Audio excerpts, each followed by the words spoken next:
Hello दोस्तों, आप सबका स्वागत है इस धमाकेदार वीडियो में। पिछले वीडियो में हमने some basic concept of chemistry का फर्स्ट सेक्शन पढ़ा था, जो कि था importance of chemistry.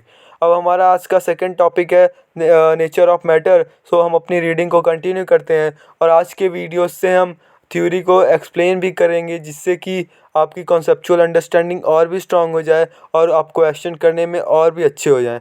So let's start. हमारा टॉपिक है nature of matter. You are already familiar with the term matter from your earlier class. Anything which has mass and occupies space is called matter.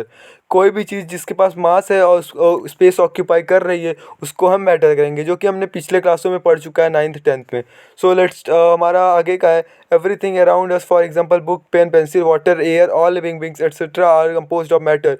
हमें हमारे पास example दिए हैं, जैसे कि book, pencil, water, air, all living beings. जो भी mass and space occupy करते हैं उसे हम मैटर कहते हैं। सो हमारा सेकंड टॉपिक है स्टेट्स ऑफ मैटर। सो दोस्तों, आज का हमारा मोस्ट इंपॉर्टेंट टॉपिक है स्टेट्स ऑफ मैटर। सो इसको आगे करते हैं। You are aware that matter can exist in different physical states, solid, liquid and gas. The constitute particles of matter in this three states can be represented as shown particle held very close to each other in solids in an orderly fashion and there is not much freedom of movement. इसमें हमें बताया गया है कि जो solids होते हैं उसमें पार्टिकल्स इतने क्लोज होते हैं कि उनमें कुछ मूव करने की स्पेस नहीं होता है, उनके पास फ्रीडम ऑफ मूवमेंट नहीं होता, वो मूव नहीं कर सकते और इसीलिए उनके पास एक डेफिनिट शेप होता है और एक डेफिनिट वॉल्यूम होता है। सो हमारा नेक्स्ट स्टेट है liquid. In liquids the particles are close to each other but they can move around. मतलब कि जो पार्टिकल्स होते हैं लिक्विड्स में, वो कि मूव कर सकते हैं, क्लोज होते हैं एक दूसरे के, पर इतना भी नहीं, उनके पास फ्रीडम ऑफ मूवमेंट थोड़ी सी होती है as compare to solids. So हमारा नेक्स्ट स्टेट है gases. In gases the particles are far apart as compare to those present in solid और liquid states and their movement is easy and fast. जो gases होते हैं उसमें particles होते हैं freely move करते हैं, उनके बीच में कोई भी अट्रैक्शन फोर्स नहीं होता, कि थोड़ा सा भी क्लोजनेस नहीं होता, वो हमेशा एक दूसरे से फ्रीली मूव करते हैं, उनके पास कोई फोर्स नहीं होता और इसीलिए इनके पास कोई डेफिनेट वॉल्यूम या फिर डेफिनेट शेप भी नहीं होता। अब हम इन स्टेट्स के कैरेक्टरिस्टिक्स के बारे में पढ़ेंगे। सो हमारा फर्स्ट है solid. Solids have definite volume and definite shape. जैसे कि मैंने आपको बताया, सॉलिड्स में जो पार्टिकल्स होते हैं बहुत क्लोजली कनेक्ट होते हैं, इसलिए उनमें एक डेफिनेट शेप भी होता है और डेफिनेट वॉल्यूम भी होता है।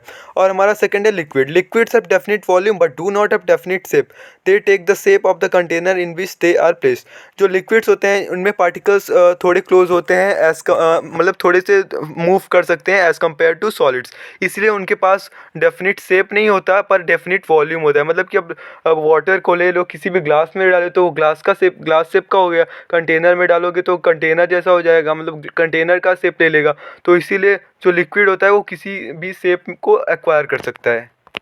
हमारा थर्ड स्टेट है gas. Gases have neither definite volume not definite shape, they completely occupy the space in the container in which they are placed. जो गैसेस होते हैं वो इतना फ्रीली मूव करते हैं और ना फ्रीली लूजली पैकेड होते हैं, उनके पास कोई भी डेफिनेट शेप नहीं होता, ना कोई डेफिनेट वॉल्यूम होता है। जिस भी कंटेनर में जाएगा उसका कि एक्वायर कर लेंगे, उसी टाइप के हो जाएंगे। हमारा नेक्स्ट स्टेट है gases. Gases have neither definite volume nor definite shape, they completely occupy the space in the container in which they are placed. जैसा कि मैंने आपको बताया, जो गैसेस होते हैं उनके पार्टिकल्स बहुत ही फ्रीली मूव करते होते हैं, उनके बीच में कोई भी अट्रैक्शन फोर्स नहीं होता, इसीलिए ये कहीं भी आ जा सकते हैं और इनका कंटेनर, किसी भी कंटेनर में जाएंगे तो उसी का शेप हो जाएगा, ना कोई डेफिनेट शेप है ना कोई डेफिनेट वॉल्यूम है। जैसा कि आप ऊपर के डायग्राम में दे सकते हैं, अरेंजमेंट ऑफ पार्टिकल्स दिखाया गया है सॉलिड, लिक्विड एंड गैस में। अब जैसे आप सॉलिड में देखिए, जो पार्टिकल्स हैं वो कितने क्लोजली कनेक्टेड है और as compare to solid, liquid में जो पार्टिकल्स में बहुत थोड़े लूज है, कि देखिए सॉलिड्स में कुछ ज़्यादा ही है, बहुत स्ट्रेंथ फोर्स है, और लिक्विड में थोड़ा कम फोर्स है, और गैसेस में तो बिल्कुल भी नहीं है, कि गैसेस के पार्टिकल्स कहीं भी हवा में उड़ रहे हैं। इसी को कहते हैं अरेंजमेंट ऑफ पार्टिकल्स। अब हम कन्वर्जन ऑफ स्टेट्स के बारे में पढ़ेंगे, सॉलिड से लिक्विड में कैसे कन्वर्ट करते हैं, लिक्विड से गैस में कन्वर्ट कैसे करते हैं। इसको इंटर कन्वर्टिबल ऑफ स्टेट्स भी कहते हैं। जैसे कि this three states of matters are interconvertible by changing the condition of temperature and pressure. अगर हम किसी भी स्टेट को चेंज करना है तो हम उसके टेम्परेचर एंड प्रेशर को चेंज करेंगे तो उसका स्टेट भी चेंज हो जाएगा। जैसे सॉलिड को अगर हम हीट करेंगे तो वो लिक्विड में कन्वर्ट हो जाएगा, अगर हम लिक्विड को हीट करेंगे तो वो गैसेस में कन्वर्ट हो जाएगा। और उसका अगर हम अपोजिट देखें, अगर गैस को कूल करेंगे, गैस को कि फ्रॉस्ट करेंगे, कूल करेंगे तो वो लिक्विड बन जाएगा, मॉइस्चर जो निकलता है ना, वो बूंद बूंद लिक्विड टाइप का।